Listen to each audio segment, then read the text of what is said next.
নমস্কার বন্ধুরা, তোমাদেরকে আগের ভিডিও দুটোতে আমি দেখিয়েছিলাম যে আমাদের পায়রার খোপটা আমরা এখন নেটের জালের মধ্যে রাখবো, কারণ বাজ পাখি আর কাক এসে পায়রা আর পায়রার ডিমগুলোকে খেয়ে ফেলছে। এই কারণে আমরা খুব তাড়াতাড়ি একটা প্রস্তুতি নিচ্ছি যে পায়রার খোপটা আমরা এখন নেটের জালের মধ্যে রাখবো।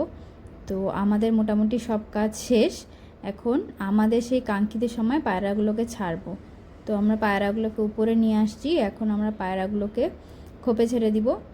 পায়রাগুলো চলে আসছে। এখন ওরা একটু ভয় পাবে, কারণ এটা নতুন জায়গা, কিন্তু ওরা এই ঘরটা আগের থেকেই চেনে। এই জন্য আমার মনে হয় ওদের কোনো সমস্যা হবে না, ওরা ঠিকভাবেই থাকতে পারবে। তো পায়রার খোপগুলোতে আমরা এখন পায়রাগুলো ছেড়ে দিব।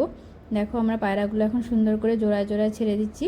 আর এই যে খুশি খুশি পায়রার খাবারগুলো নিয়ে আসছে, পায়রার খাবারগুলো এখন আমরা দিয়ে দিব। তো ওরা অনেকটাই নর্মাল হয়ে যাবে। তো পায়রাকে আমরা এখন ছেড়ে দিচ্ছি। আর এই যে পায়রার খাবারও চলে আসছে, এখন আমরা পায়রাগুলোকে খেতে দিচ্ছি।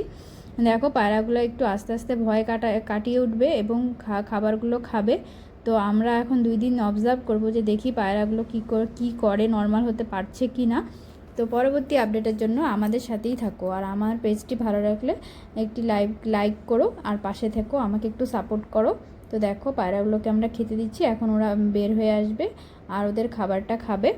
তো আমরা একটু দূর থেকে দেখব কি হচ্ছে। তো আজকের মতো এ পর্যন্তই।